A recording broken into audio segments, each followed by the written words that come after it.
Mine isn't a horror story. Mine's a nice story. There's been so many horror stories about people surviving camps but yeah, I did lose most of my family. Somewhere I have a brother who I haven't had any contact with since 1980. Just a family thing. I have one cousin who lives in America.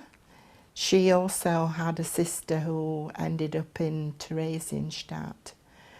And they found out that she had a third child whilst she was in the camp.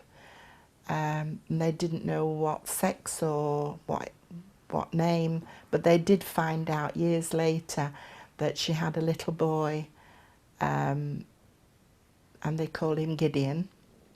And Ruth and her 3 children were all transported in September 44, and well, everybody knows the end of that story.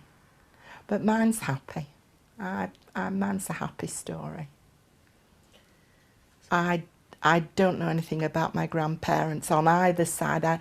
That is the one blank spot in my life. I know nothing about my father, apart from the fact that he was the master butcher. He had his own business in Hildesheim. He was beaten up in the street in 1937 and later died as a result of his injuries. I was only 18 months old, so I never knew him. From things that I've learnt from my cousin in America, one aunt and uncle were on a transport from Riga, being transported to Riga, and they committed suicide on the train. But the rest of the family, I know nothing. I do want to try and find out about my father.